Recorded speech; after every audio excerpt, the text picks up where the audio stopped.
Why is it so dark in here? Don't you like the sun? Because I prefer it dark. You should go now. Find whoever is looking after you. You look sick and really sad. Are your kids coming to see you today?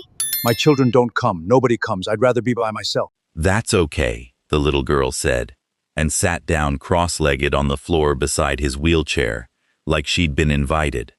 Like the dark and the silence and 80 years of a man's refusal to be touched by anyone meant nothing at all against a 6-year-old who'd already made up her mind. "I'll stay. I brought my crayons." He didn't answer her. Not yet. Not for a long time. Nobody in that house. Not the staff who'd worked there for years. Not the son who hadn't visited in months. Not the daughter-in-law who smiled at him with her mouth and nowhere else, had any idea that a box of crayons and a stubborn little girl were about to undo 50 years of a locked door nobody was allowed near. Before we get into how she got into that room, and what he was really guarding behind that locked door down the hall, I want to hear your guess. Drop it in the comments right now. Do you think he lets her stay, or does he have her thrown out before the day is over?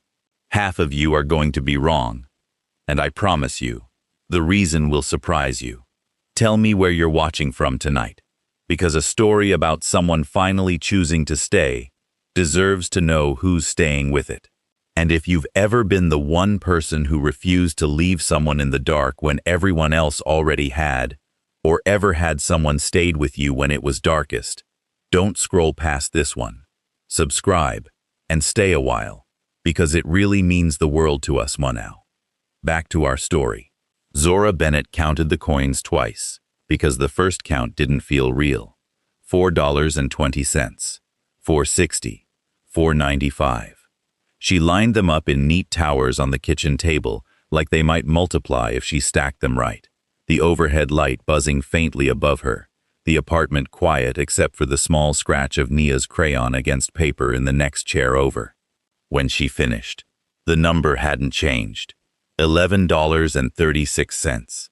Rent was due in 2 days, and she was $400 short. "What are you counting, Mama?" Nia asked, without looking up from the drawing spread across her knees. "Just our coins, baby. Don't worry about it." Nia held up the paper anyway, unbothered, the way she did most things. "Look, that's a house with a big yard, and flowers all along the walk, and that's us right there in the doorway holding hands. It's beautiful, sweetie," Zora said, and meant it, even with the number 1136 still sitting heavy behind her eyes. "One day we'll live in a house like that," Nia said. "Yeah, baby," Zora said. "One day." "Mama, what was that paper on the door this morning?" Nia asked. "The orange one. You took it down really fast." "It's nothing, baby," Zora said. "Just an ad." "It said something about a deadline," Nia said. 72 hours, I think." "Go finish your drawing," Zora said, and Nia went quiet, the particular quiet of a child who knew better than to push twice. 8 agencies had told her no that month. 8. No openings. No certifications matching hers. No positions that didn't require overnight childcare she didn't have and couldn't afford. "Can you work nights?"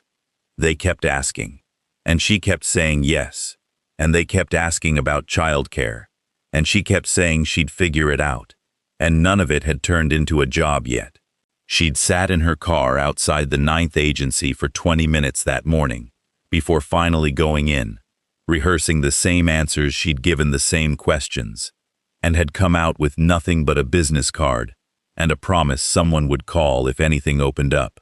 "Mama, why do you talk to yourself like that?" Nia asked, later, from the doorway. "I'm not, baby. I'm just thinking out loud. You did that last night too. I heard the water running in the bathroom, and I heard you through the door." "You heard that?" Zora asked, and Nia nodded, solemn as a judge. "I hear everything, Mama. I just don't always say." "Come here," Zora said, and pulled her daughter into her lap on the kitchen floor, right there among the coin towers. "Are we going to be okay?" Nia asked, small against her chest. "We're always okay, baby," Zora said. "We're always okay." She said it like a fact instead of a hope, because that was the only way it worked. The phone rang 2 hours later. A woman's voice, brisk and businesslike, introduced herself as calling from a placement agency Zora had emailed 3 weeks earlier and mostly given up on. "There's one opening," the woman said. "It's unusual. Elderly male patient, private residence, live-in position, end-stage heart failure, full room and board." "I'm listening," Zora said, already reaching for a pen. "I need to be honest with you before you say yes," the woman continued. 19 caregivers have left this placement in under a year. The longest lasted 5 weeks. The shortest lasted 4 hours. The family is significant, wealthy, connected in ways I'm not going to get into on this call, and the patient himself is, by every account I've received, deliberately difficult. He doesn't want help. He wants to be left alone, and he is extremely good at making that happen. "What happened to the ones who left?" Zora asked. "Most of them just walked out," the woman said. "A few were dismissed for reasons that were never fully explained to us. One woman cried in the hallway for an hour before she'd even unpacked her bags. Another called us from the driveway at 2 in the morning, asking us to come get her, and said she'd rather sleep in her car than spend 1 more hour in that house. I'm telling you this because I'd rather you walk in with your eyes open than have you calling me in a panic by Thursday." "I appreciate that," Zora said, and meant it, even as the number 1136 sat heavy behind her eyes, making the warning feel a little more like background noise than a real deterrent. "Does the room have space for 2? Zora asked. There was a pause on the other end, long enough that Zora thought the call had dropped. "Tell me about your daughter," the woman said finally. "She's 6. She's healthy, mostly quiet. She draws. She reads. You'd hardly know she was there." "Miss Bennett," the woman said, and her voice had changed, gone careful. "The contract is explicit. No children on the property. He barely tolerates the staff he already has. If he finds out there's a child in that house, it's immediate termination. No severance, no exceptions." "I understand," Zora said. "Can you start tomorrow?" "Yes," Zora said, before she'd let herself think about it any further. "We'll be there." "Mama, who was that?" Nia asked, once the call ended. "That was our new life, baby," Zora said, already reaching for the one suitcase they owned. "We're going to a big house. Mama got a new job." "A big house," Nia said, eyes lighting. "Like in my drawing?" "Even bigger," Zora said. "Will there be a garden?" "I think so," Zora said.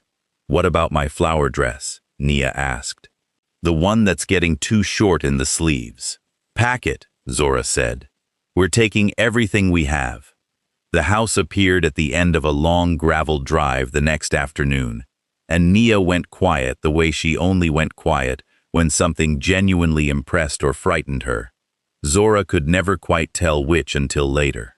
2 men in dark suits stood at the gate, neither of them smiling, neither of them speaking beyond confirming Zora's name against a list on a tablet before waving the car through. "Mama," Nia whispered, "why did those men have wires in their ears?" "Just part of their job, baby," Zora said, and hoped it sounded truer than it felt.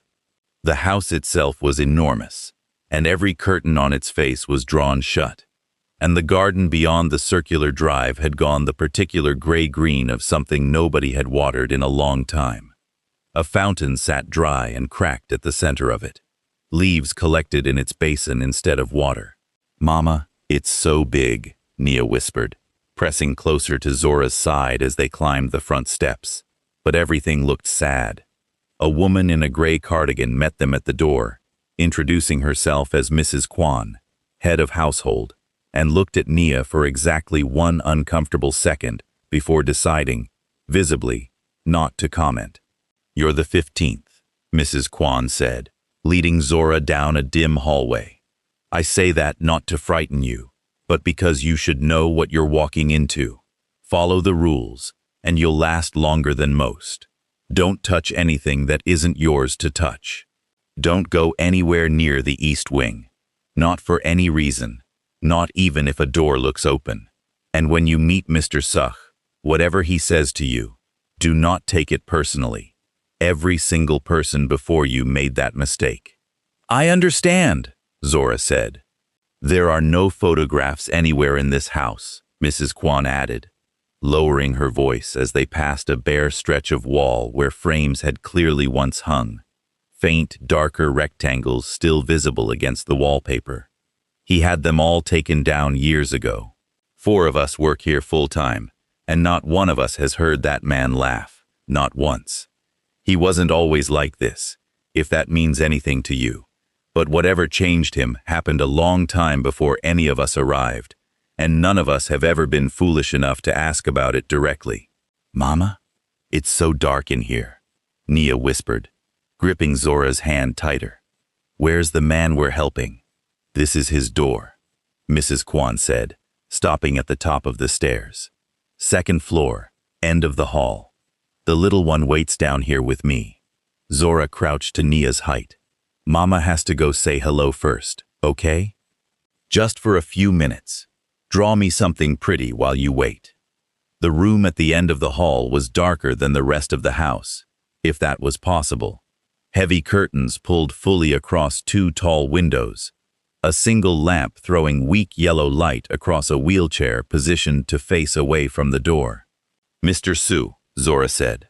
My name is Zora Bennett. I'm your new. I know exactly what you are, the old man said, without turning.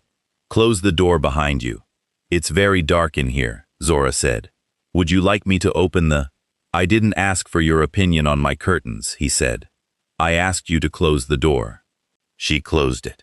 That uniform is 2 sizes too large for you, he continued, still facing the window. Your shoes are worn through on the left sole. Your hands have been in dishwater and floor cleaner for years, which tells me you've been doing this kind of work a long time without ever getting ahead of it. They're sending me charity cases now. How efficient they are. I'm here to do a job, Mr. Su, Zora said, keeping her voice level. Everyone who has ever walked through that door was here to do a job, he said. That has never once stopped them from failing at it. You'll be gone within the week, he said, finally turning the chair to look at her directly, and his eyes were sharp in a way that didn't match the frailty of the rest of him. Number 11 lasted 4 days. Number 13 sobbed in my bathroom before lunch. Number 14, the large one the agency swore was unbreakable, walked out at midnight without packing a single bag. What makes you think you'll be any different? I don't have anywhere else to go, Zora said, and something in his face flickered, briefly, before hardening again. The pills are on the nightstand, he said. Water, no ice. And that photograph on the table beside them, the one lying face down. If I ever find it turned over, you're finished in this house. Do you understand me? Yes, Mr. Suh, Zora said, and did not ask why, though the question sat heavy in her chest the whole walk back down the stairs. If you've ever walked into a room where you were told, in no uncertain terms, that you were not wanted, and stayed anyway because you had nowhere else to be, you already have a feeling for exactly where this story is headed next. Go ahead and hit subscribe right now, because in about 60 seconds, someone smaller and far braver than either of them is about to walk straight through that door, and you are not going to want to miss what happens because of it. Nia was sitting cross-legged on the hallway rug when Zora came back down, 3 finished drawings fanned out beside her, and by the time Zora had finished unpacking their single suitcase in the small staff quarters off the kitchen, her daughter had vanished. She found her exactly where she feared she would, sitting on the floor of the darkened upstairs room, crayons spread in a half-circle around her, looking entirely unbothered by the old man glaring down at her from his wheelchair. "Who let you in here?" he was demanding, as Zora reached the doorway. The door was open, Nia said, without looking up from her paper. "You looked lonely. I don't need company, and I certainly didn't ask for a child's, he said.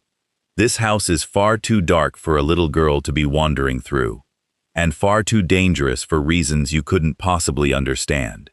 You should leave immediately. I'm almost done, Nia said. You can see it in a minute. Did you not hear me? I heard you. I'm just choosing not to listen yet. Zora stepped forward, already reaching for her daughter's shoulder, already forming an apology in her mouth, and the old man lifted one hand, sharp and sudden, silencing her before she'd said a word. Leave her, he said, not looking away from Nia. I want to see how long it takes before she gives up and goes. She's not going to give up, Zora said quietly, half warning, half apology. I've broken grown men in this room, he said. I doubt very much a child in a flower dress is going to prove more difficult. Nia finally looked up at him, entirely calm, entirely unafraid, a crayon still loose in her small fingers. I'm not trying to be difficult, she said. I'm just not leaving. The old man stared at her for a long moment, some old, well-worn argument visibly rising in his throat, and then, for reasons even he couldn't have explained, going unspoken. Fine, he said finally, turning his chair back toward the window. Stay then. See how long you last in the dark, before it bores you the way it bores everyone else eventually. It's not boring, Nia said, already reaching for another crayon.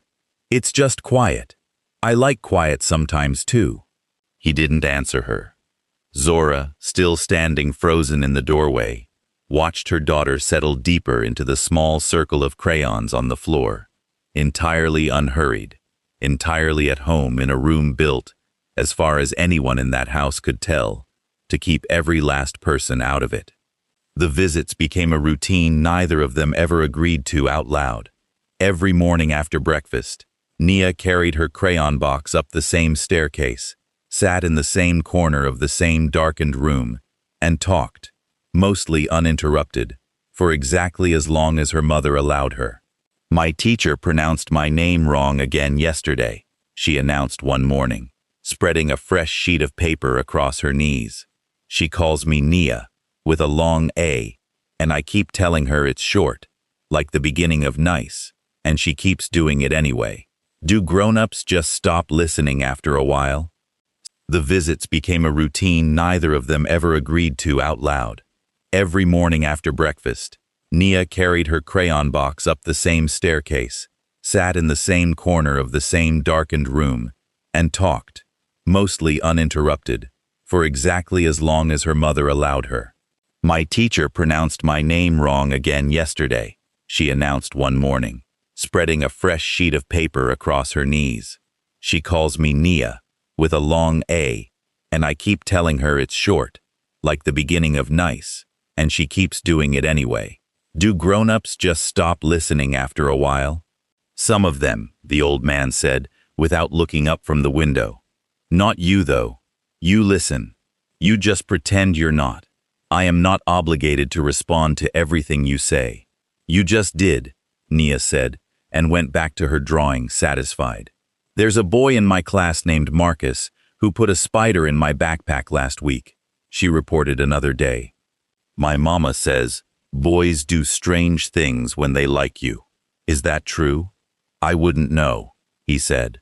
I've spent very little of my life around boys who liked anyone. That's sad, Nia said, entirely matter of fact. And he had no immediate answer for that either. Most mornings he said almost nothing at all, and Nia filled the silence without appearing to need anything back from him, though she always seemed, at the end of each visit, quietly pleased by whatever small thing he'd finally offered. On the 9th morning, she held up a fresh drawing before leaving, a wobbly sun in one corner, 2 stick figures beside a wheelchair. That's you, and that's me, she said. See the yellow crayon? That's the sun coming in even though the curtains are shut. I drew it that way on purpose. Why would you draw something that isn't there? He asked. Because I think it should be, she said, taping it carefully to the wall beside his bed before he could object. There. Now it's a little less dark in here even when it isn't. He didn't stop her. He also didn't smile. Not exactly. Though something at the corner of his mouth moved in a direction it clearly hadn't moved in a long while. And Nia, halfway out the door already, turned back just in time to catch it. There, she said, pointing. That counted. My mama says every smile counts, even the small ones. I did not smile. You did. I saw it. Right there. I assure you, I did not. He was still insisting this, weakly, to an empty doorway, several seconds after she'd already gone. There was a small wooden box on the shelf beside his bed that Nia noticed on her 11th visit, its brass lock catching a thin line of afternoon light that had begun, slowly, to creep past the edges of the curtain. What's in the box? She asked, not touching it, just looking. That is not something for you to concern yourself with, he said, sharper than he'd been in days. Okay, she said, entirely undeterred by the sharpness. You don't have to tell me. I just noticed you touch it sometimes. The same way you touch that little ring, like it's something you're trying to remember, instead of something you're trying to keep safe. He said nothing to that at all, and she let the silence sit, unbothered, the way she let most of his silences sit, before picking her crayon back up and returning to her drawing, as though she hadn't said anything remarkable in the slightest. Mrs. Kwan noticed it before Zora did. The shift, if that was even the right word for something so small. He asked for his coffee black last week, instead of complaining it tasted like dirt, she said one evening, folding towels in the kitchen. And yesterday, he asked me to leave the hallway curtain open, just the one. But in 9 years in this house, I have never once heard that man request more light instead of less. Maybe it's nothing, Zora said, though she didn't entirely believe it herself. Maybe, Mrs. Kwan agreed. Or maybe your daughter is doing something none of the rest of us have managed in 9 years, and none of us quite know what to call it yet. It was Zora who found him crying, 3 days later, delivering a fresh pot of tea he hadn't asked for. She almost turned around at the sight of him, some instinct telling her this wasn't a moment meant to be witnessed. But the tray was already rattling faintly in her hands, and he heard her before she could retreat. He was holding one of Nia's drawings, an old one now, the tape gone slightly yellow at the corners, and beside it, cradled loosely in his other palm, a small ring he must have kept tucked somewhere close enough to reach without leaving his chair. I'm sorry, Zora said quietly. I'll come back. Stay, he said, and his voice had none of its usual edge in it, only something worn thin and unguarded. It's nothing. I'm simply an old man who cries sometimes, over nothing in particular. That doesn't look like nothing, Zora said, nodding at the ring in his hand.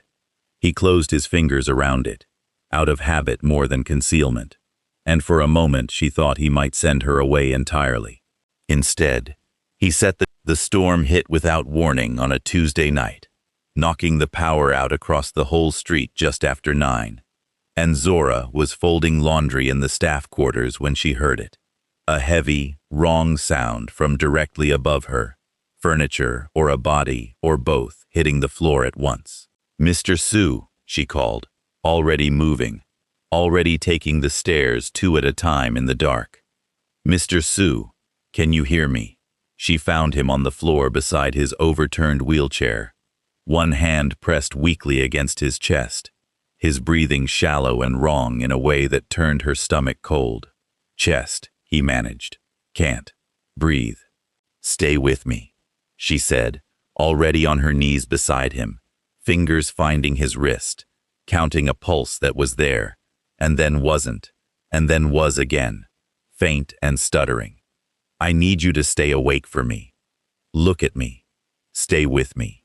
Her phone was already in her hand, screen glowing useless in the dark room, the call ringing twice before going to voicemail. You've reached Minho Su. Leave a message and I'll return your call as soon as possible. Your father collapsed. she said, voice sharp and fast. He's on the floor. There's no power. I need you to call me back right now. She tried the next number. Hi, this is Yuna. I can't come to the phone right now. She didn't leave a message that time. She was already dialing a third number. Some cousin or business associate whose contact Mrs. Kwan had scrawled on a card by the kitchen phone weeks earlier. And that one didn't even ring through. Some overloaded circuit swallowing the call whole before it connected. Emergency services, she tried next, and got a recording instead of a person. All circuits currently busy. Please hold for the next available operator. Hold music looping under the sound of Su Taejin's breath going thinner in her ear. We're not waiting, she said, mostly to herself, and dropped the phone. 2, 3, 4. She counted under her breath, hands pressed flat against his chest, working the rhythm she'd learned years ago and never once thought she'd use like this. In the dark, alone, with a storm rattling the windows and a man's whole life narrowing down to the space between her palms. Come on, breathe. Stay with me. Please stay with me. She doesn't know exactly how long she stayed like that, counting, pressing, counting again, sweat mixing with the rain still dripping off her from the walk up the drive earlier that evening, her arms burning long before his breath finally caught and held and steadied just enough. Somewhere in the dark house below them, a door banged open and shut in the wind, and she didn't stop counting long enough to check what it was. She knew the ambulance wasn't coming in time even before she finished dialing again and heard the recording start over. I'm picking you up, she told him, already sliding an arm beneath his shoulders. Put your arm over me. You weigh nothing, I promise. Just hold on. She carried him down 2 flights of stairs in the pitch dark, through a house he owned and she didn't, past a garden he'd let die and a fountain gone dry, out into a storm throwing rain sideways hard enough to sting. She got him into the back seat of the car parked nearest the door, wedged herself behind the wheel, and drove through flooded streets with both hands locked white on the wheel, glancing back every few seconds to make sure his eyes were still open. There was no other option, she told the emergency room nurse 2 hours later, soaked through, her uniform clinging cold against her skin. His power was out. Nobody would pick up the phone. I did compressions in the dark for I don't know how long, and then I drove him here myself, because waiting wasn't a choice I had. You saved his life, the nurse said, something like disbelief in her voice. Ma'am, you've been standing in this hallway 2 hours now. Sit down. Let me get you something dry at least. She didn't sit. She stood outside his room until a different nurse, hours later, finally noticed her still there and went to check on him herself, and came back saying only that he was asking who the woman in the wet uniform was, the one who wouldn't leave. His son arrived close to dawn, suit jacket still buttoned, phone already out, before he'd finished crossing the waiting room floor. I need to speak with someone about power of attorney, he said to the first staff member he found. My father is Su Taejin, room 412. Sir, your father just came out of cardiac arrest, the nurse said. Would you like to see him first? The legal matter is time sensitive, Minho said, already turning toward the desk instead of the room. Who handles estate documentation here? Yuna arrived not long after, checking her reflection in a compact mirror before she'd even sat down. Is my mascara all right? She asked her husband, who didn't look up from his phone to answer. Your mascara, Minho said, flat. Dad nearly died, which is exactly why I need to look composed and not hysterical when we see him, Yuna said, snapping the mirror shut. Nia watched all of it through the waiting room glass, standing close beside her mother's damp sleeve, small and quiet, in a way she rarely was. Mama, that man in the suit hasn't put his phone down once, she said, and the pretty lady's makeup isn't even smudged, even though she's supposed to be sad. Why aren't they hugging him? Some people don't know how, Zora said. because it was the only true answer she had. "That's the saddest thing I've ever heard," Nia said, and pressed her small hand flat against the glass, as if that alone might reach him where his own family hadn't managed to. He was discharged 2 days later, and Zora drove him home herself, since his son had already left for an urgent meeting, and his daughter-in-law hadn't made it past the parking lot. "Sit down," he told her that evening, once they were back in the dim quiet of his room, gesturing at a chair that had never once, in all her weeks in that house, been offered to her. "I'm fine standing, Mr. Suh." I said sit. "This is the first time I've offered you a chair in this house. Don't make me ask you twice." She sat. He pulled open a drawer beside his bed and set a checkbook on the table between them, along with a pen, precise and deliberate, the way he did most things. "Name a number," he said. "A number," Zora repeated. "Whatever figure you want. You saved my life. People are compensated for that kind of thing. Name your price, and it's—" The storm hit without warning on a Tuesday night, knocking the power out across the whole street just after 9, and Zora was folding laundry in the staff quarters when she heard it. A heavy, wrong sound from directly above her, furniture or a body or both hitting the floor at once. "Mr. Sue," she called, already moving, already taking the stairs 2 at a time in the dark. "Mr. Sue, can you hear me?" She found him on the floor beside his overturned wheelchair, one hand pressed weakly against his chest, his breathing shallow and wrong in a way that turned her stomach cold. "Chest," he managed. "Can't breathe." "Stay with me," she said, already on her knees beside him, fingers finding his wrist, counting a pulse that was there, and then wasn't, and then was again, faint and stuttering. "I need you to stay awake for me. Look at me. Stay with me." Her phone was already in her hand, screen glowing useless in the dark room, the call ringing twice before going to voicemail. "You've reached Minho Sue. Leave a message and I'll return your call as soon as possible." "Your father collapsed," she said, voice sharp and fast. "He's on the floor. There's no power. I need you to call me back right now." She tried the next number. "Mrs. Kwan." "That door at the far end of the east wing," Zora said one evening, "the 6th one down the hall. It was a crack standing open that day. I didn't go inside, but I saw a photograph on the wall through the gap." "That door stays closed," Mrs. Kwan said, too quickly, already reaching to straighten a stack of linens that didn't need straightening. "Your eyes just changed, Miss Bennett. You're frightened of something. I've run this household for 9 years by not asking questions I wasn't invited to ask. I'd suggest the same discipline for you." "I'm not trying to pry," Zora said. "I know you're not," Mrs. Kwan said, softer now. "That's precisely why I'm warning you. The ones who pried didn't last either." It was 2 weeks after that conversation when Zora first noticed the pills. She gave him his morning dose herself, every day without fail, and knew the small white tablets by weight and shape, the way she knew her own daughter's handwriting, the particular chalky heft of them in her palm, the way they dissolved a little at the edges if she held them too long before he took them. The ones Yuna began delivering each evening, arriving personally now instead of leaving it to staff, looked wrong from across the room. Smaller, paler, a shade off from what they should have been. "Does the pharmacy change the dosage sometimes?"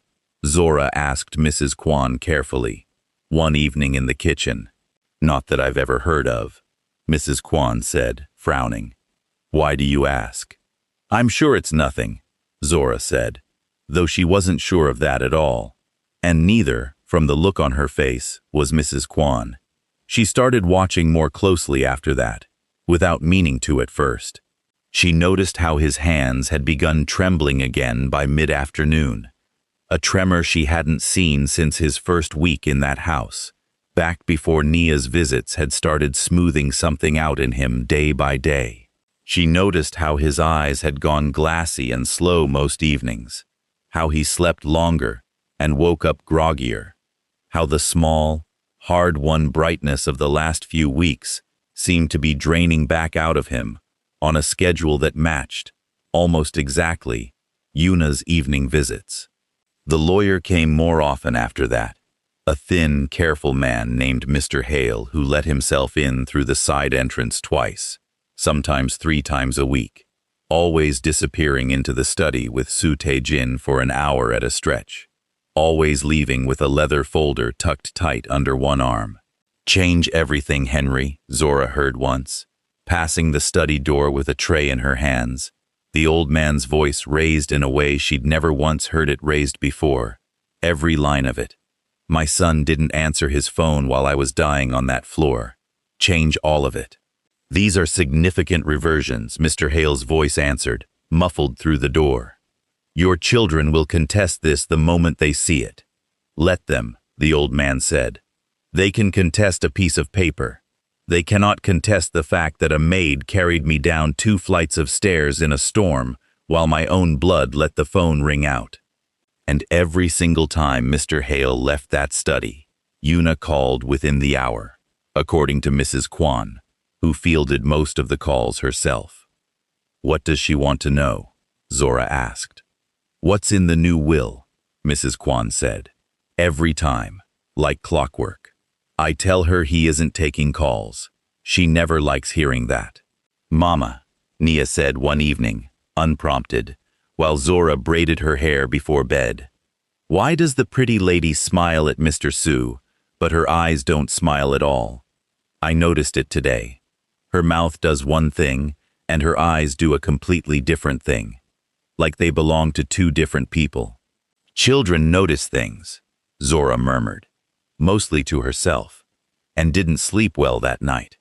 She found Yuna's leather medical case left unattended in the downstairs bathroom 2 days later, zipper half open, as if whoever had set it down had been interrupted mid-thought. Zora told herself, for exactly one breath, that she wasn't going to look inside. Then she looked anyway, glancing once toward the empty hallway, before crouching beside the case with her heart beating too hard for something as small as unzipping a bag. The first bottle was labeled clearly enough, a name she recognized, a dosage of 5 milligrams. She knew, with total certainty, that his morning prescription called for 20. The second bottle had no label at all, no pharmacy name, no patient name, nothing but a scatter of small, unmarked pills rattling loosely inside clear plastic, the kind of bottle that told her, more than anything else, that this had never been meant to be found.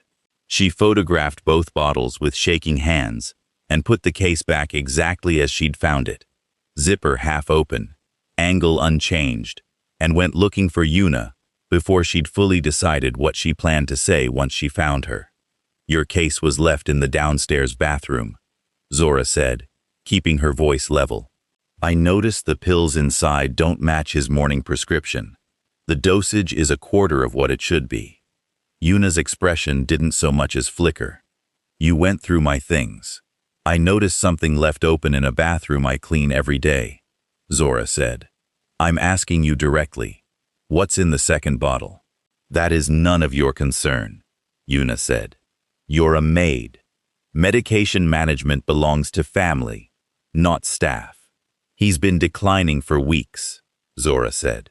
"Tremors worse, sleeping 14 hours a day, gray around the mouth. That started exactly when you began bringing his evening dose yourself." "He's 81 years old and dying," Yuna said, a thin smile fixed in place now, brittle at the edges. "Decline is what dying looks like. I'd have thought a caregiver would understand that better than most." "I understand decline," Zora said. "This isn't decline. This is a man improving for 3 weeks straight, and then falling apart again the exact day you started handling his evening dose personally, instead of leaving it to the nurse." "Careful," Yuna said, and her voice had dropped into something colder now, something with no performance left in it at all. "You have a daughter living in this house against the terms of your contract. One phone call from me to the agency, and both of you are sleeping in your car by tomorrow night. Do you understand what I'm offering you right now? Silence, in exchange for a roof over that little girl's head. I understand exactly what you're offering, Zora said. I'm still going to find out what's in that bottle. Then you're a fool, Una said, already turning away, already smoothing her expression back into something presentable before she'd even reached the door. And fools don't tend to last very long in this family. Zora stood alone in the hallway for a long moment after she'd gone, phone still warm in her pocket with 2 photographs she wasn't yet sure what to do with, weighing a threat against her daughter's safety on one side and a dying man's life on the other, and finding, when she finally moved toward the stairs instead of toward the door, that there had never really been a choice between them at all. There's a door at the end of that hallway that hasn't been opened in 50 years, and a bottle of unmarked pills that might be the reason a dying man keeps getting sicker instead of stronger. And both of those things are about to come open in the next few minutes of this story. If you want to be here when they do, instead of piecing it together secondhand from someone else's comments, hit subscribe right now, because what's behind that door changes everything you think you understand about this family. Dr. Alvarez. This is Zora Bennett, Mr. Sue's caregiver, she said into the phone the next morning, keeping her voice low, one eye on the hallway. I know how this is going to sound, but something is wrong with his medication. The pills his daughter-in-law brings every evening don't match his morning dosage, and there's a second bottle with nothing on the label at all. Are you a medical professional, Miss Bennett? No, sir. I'm his caregiver, but I administer his morning pills myself, every day, and I know exactly what 20 milligrams looks like. These are a quarter of that. He was improving for 3 straight weeks, eating, talking, sleeping through the night. Then she started bringing his evening dose personally, and within days he was right back where he started. Gray skin, tremors, sleeping 14 hours a day. Medication changes are typically a family decision, Miss Bennett. You can order blood work, or you can wait until it's too late to order anything at all, Zora said. I'm telling you plainly, something is being done to that man on purpose, and I need someone with a medical license behind me before anyone believes it. There was a long pause on the line. I'll have a technician at the house within the hour, Dr. Alvarez said finally. And Miss Bennett, if you're wrong about this, it costs you very little. If you're right and we do nothing, it costs him everything. I'd rather be safe. The results came back that same evening, faster than Zora expected, faster than she'd let herself hope for. His cardiac medication levels are at roughly a third of where they should be, Dr. Alvarez said over the phone, his voice tighter now than it had been that morning. And there are trace amounts of an unprescribed sedative in his bloodstream. Someone has been deliberately weakening his heart medication and keeping him sedated enough not to notice. Zora didn't finish the call before she was already climbing the stairs. She found the Don awake, sitting upright in his chair by the window, and she told him everything, plainly, without softening a single detail. The 2 bottles, the mismatched dosage, the blood work, the sedative with no name attached to it.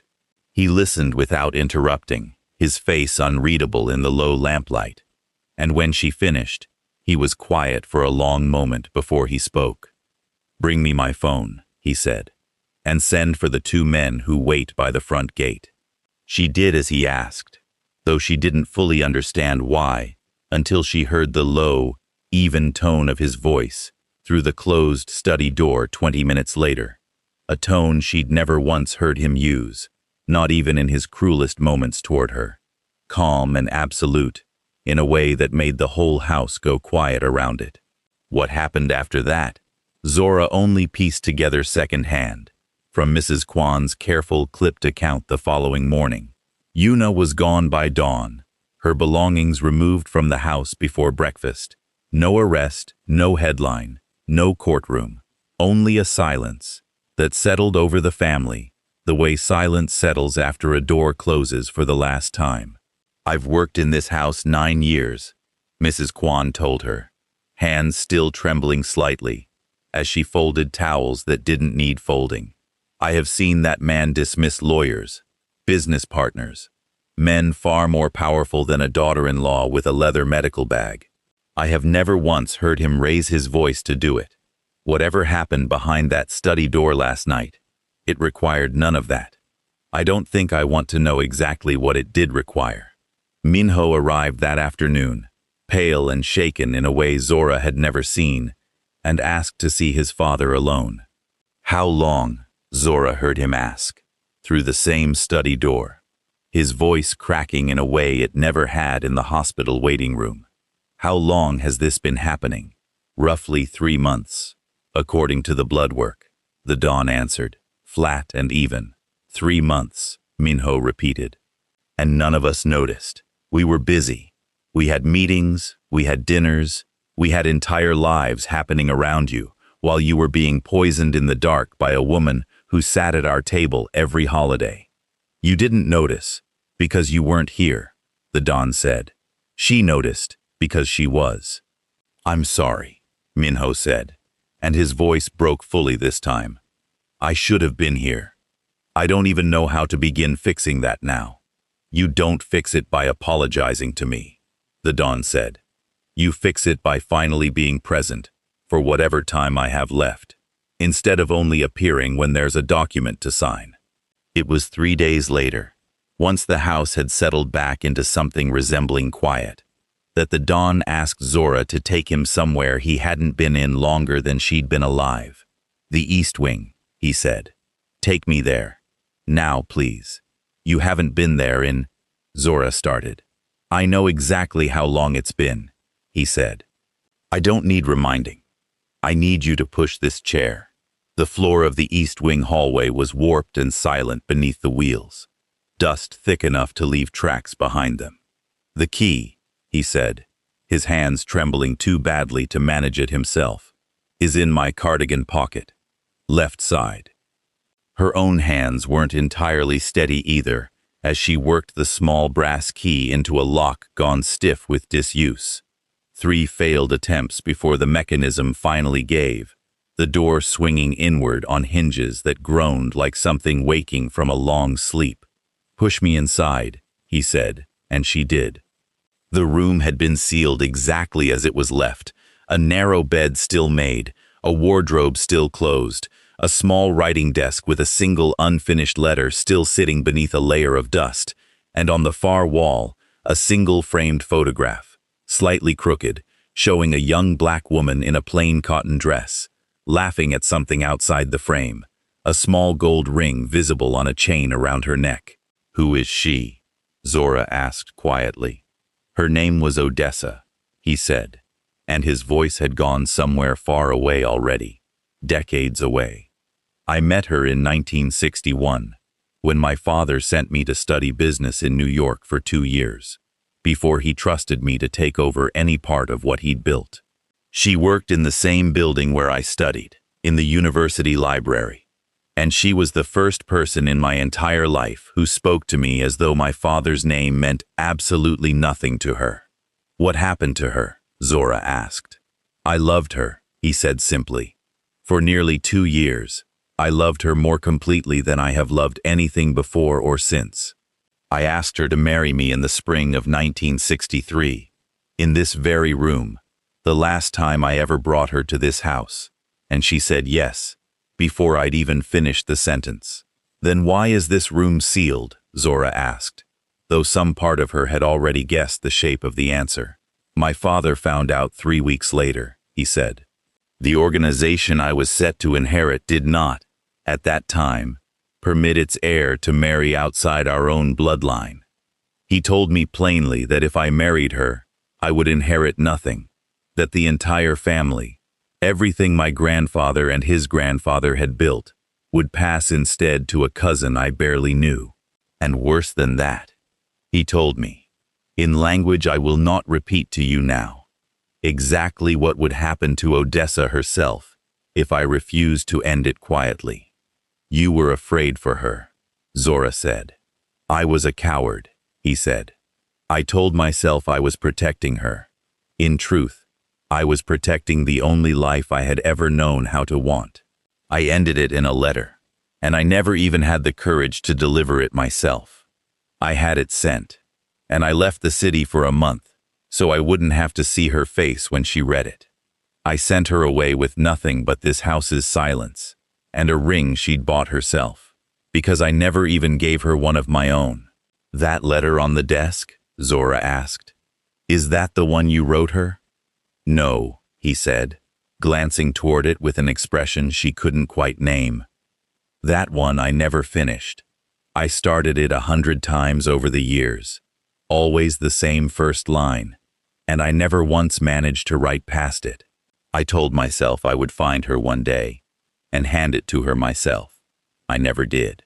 What does it say? Zora asked. The one line you managed to write. It says, he began, and stopped, his voice catching. It says, I am sorry it took me 50 years to become a man worthy of the one you already believed I was. The ring you wear, Zora said. On the chain. The one you twist without noticing. It's not mine, he said. She left it behind, the night she read that letter.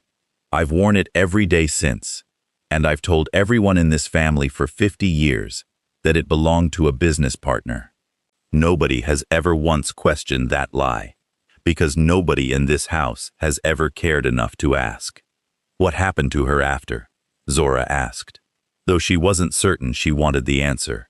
I don't know, he said, and something in his voice broke fully for the first time since she'd known him. I never let myself find out. I built an empire. I married twice. I had children I barely raised, and I never once, in 50 years, allowed myself to learn whether the one person who ever loved me, without wanting a single thing from me in return, lived a long life or a short one, a happy one or a bitter one. I was ashamed, Zora. Ashamed of loving her, and then ashamed of my own shame, until the two became impossible to separate from each other. Zora knelt slowly beside his chair, level with him now, the photograph watching over both of them from the wall. When you walked into this house, he said, before she could speak, I saw her immediately. Not your face, something underneath it. The way you hold your chin up when someone tries to push you down. Dr. Alvarez. This is Zora Bennett, Mr. Sue's caregiver, she said into the phone the next morning, keeping her voice low, one eye on the hallway. I know how this is going to sound, but something is wrong with his medication.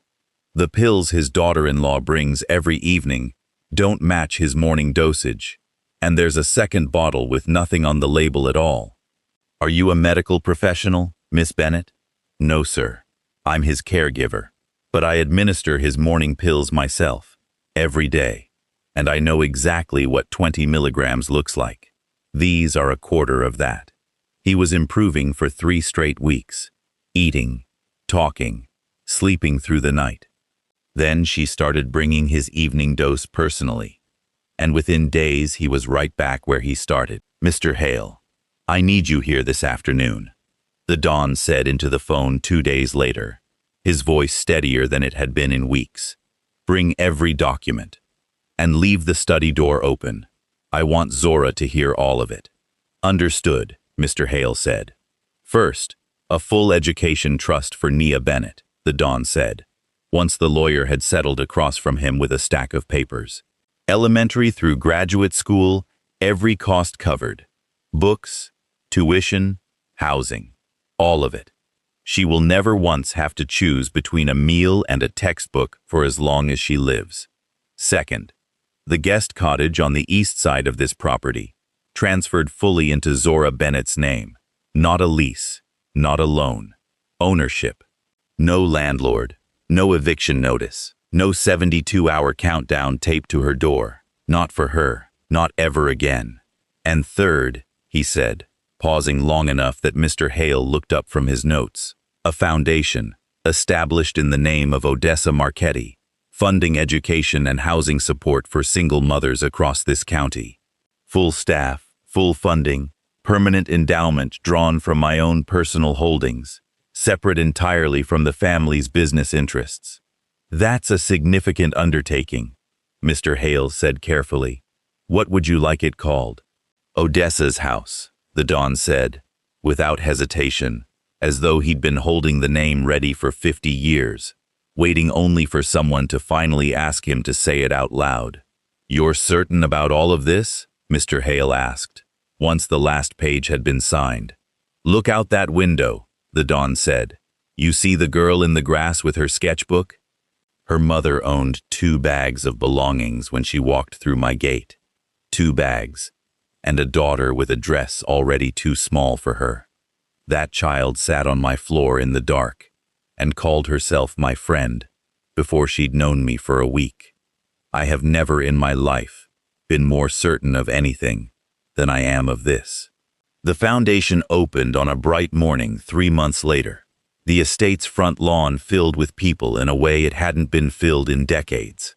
Mothers with children on their hips, folding chairs set in uneven rows, a small stage erected near the fountain, which ran now, clean and full, for the first time anyone on staff could remember.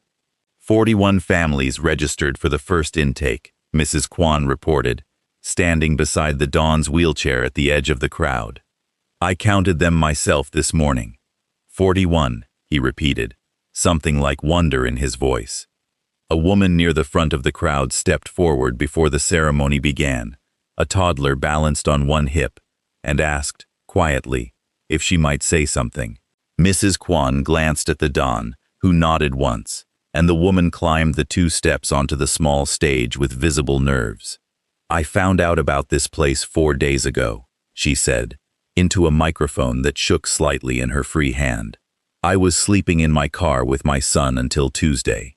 I don't know Mr. Su personally, and I don't know the woman this place is named for, but I know what it means to have somebody build you a door instead of closing one.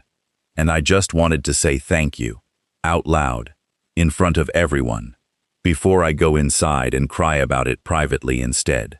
The crowd applauded, and the Don's hand tightened briefly on the arm of his wheelchair. And Zora, standing close enough to see it, understood that he was fighting not to cry in front of several dozen strangers, and mostly losing that particular fight. Mr. Su, a reporter asked, crouching beside his chair with a microphone extended.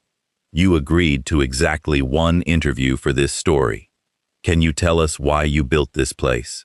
Her name was Odessa, he said, looking directly into the camera rather than away from it, the way Zora had never once seen him look at anything in all her months in that house. She was a black woman I loved more than 50 years ago, and I was too much of a coward to marry her, because my own family told me her existence in my life was a liability, rather than a gift.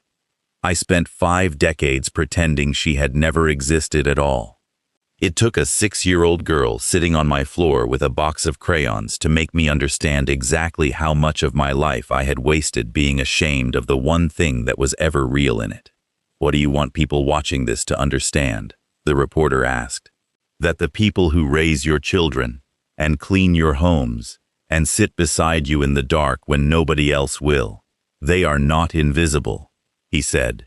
They never were. I only spent 50 years pretending otherwise, and it cost me every year I could have spent loving someone, instead of hiding from the fact that I did.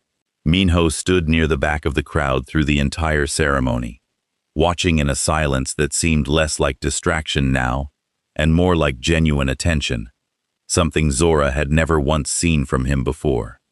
When the speeches ended, he approached his father's chair slowly, crouching down to speak quietly, though not quietly enough that Zora, standing a few feet away, missed it entirely. I walked through the East Wing yesterday, he said. I saw her photograph. I never knew any of this, Dad. Not one word of it. I know, the Don said. I made certain no one ever would. I want to help, Minho said. I don't know exactly how yet, but I want to.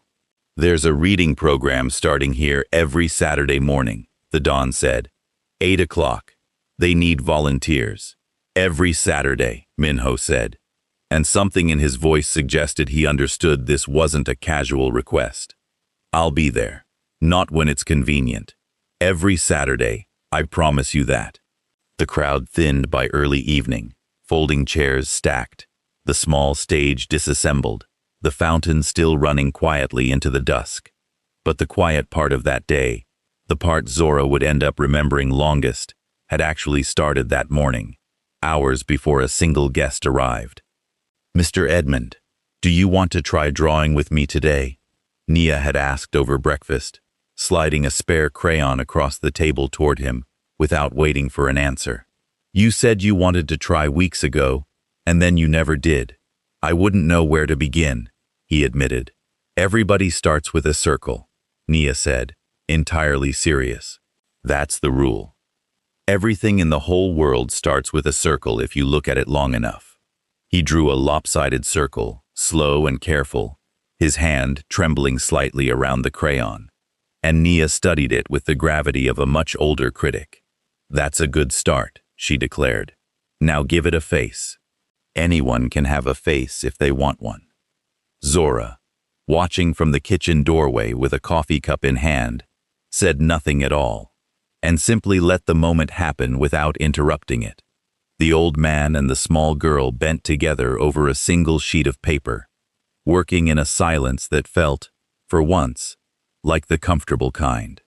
By the time the foundation ceremony began that afternoon, Odessa's photograph had been moved from the sealed east wing wall to a new frame beside the Dawn's bed, no longer face down, no longer hidden, positioned instead where the morning light could finally reach it. Nia's crayon drawings hung on either side of it now, a small gallery he'd insisted on arranging himself, refusing help even when his hands shook too badly to hang them straight. "She's looking out at the room now," he told Zora that morning, adjusting the frame one final time, where she always should have been. By evening, the crowd had thinned, folding chairs stacked, the small stage disassembled, the fountain still running quietly into the dusk. Zora found the Dawn alone on the porch afterward, wrapped in a blanket against the cooling air, watching Nia lie flat on her stomach in the grass below, sketchbook open in front of her, humming something tuneless to herself. "Mr. Sue, are you doing all right out here?" Zora asked, settling into the chair beside him, the same chair that had sat empty and unoffered for most of the months she'd known him. "I don't know," he said honestly. "I've forgotten what all right feels like. It's been a very long time. Give it a minute," Zora said. "I think it might feel a little like this." He was quiet for a while, watching Nia add another flower to whatever she was drawing, the late sun catching gold along the top of her braids. "Mr. Edmund," Nia called up from the grass, using the name she'd started using for him weeks ago, half affectionate, half teasing. "Do you remember the first thing I ever said to you?" "I remember most of it," he called back. "Something about the sun, if I recall correctly." "I asked why it was so dark in your room," Nia said, sitting up now, brushing grass off her dress. "And you told me to go find whoever was looking after me." "I did say that," he admitted. "And I told you I'd stay instead," she said. "And you said you didn't need company." "You were correct about the second part being untrue," he said. "I very much needed it. I simply hadn't realized that yet." "Why is it so dark in here?" Nia asked again, though this time she gestured not toward the house at all, but toward the wide, gold-lit lawn spread out in front of them, the fountain running, the last of the crowd's folding chairs still scattered here and there, the whole scene lit soft and orange with the setting sun. "It's not dark at all anymore, is it?"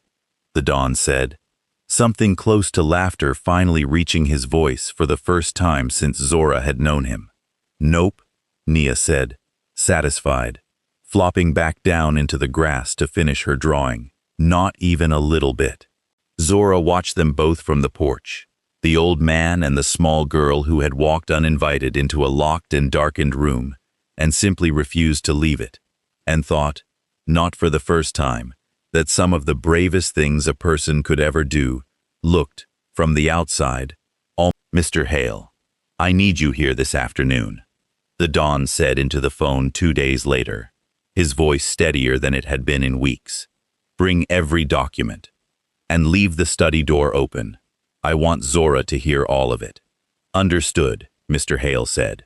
First, a full education trust for Nia Bennett, the Don said, once the lawyer had settled across from him with a stack of papers. Elementary through graduate school, every cost covered. Books, tuition, housing, all of it. She will never once have to choose between a meal and a textbook for as long as she lives. Second, the guest cottage on the east side of this property, transferred fully into Zora Bennett's name. Not a lease, not a loan. Ownership. No landlord, no eviction notice, no 72-hour countdown taped to her door. Not for her, not ever again.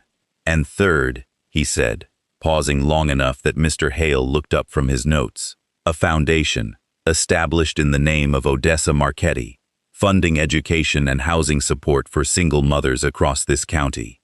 Full staff, full funding, permanent endowment drawn from my own personal holdings, separate entirely from the family's business interests. That's a significant undertaking, Mr. Hale said carefully. What would you like it called? Odessa's house, the Don said, without hesitation, as though he'd been holding the name ready for 50 years.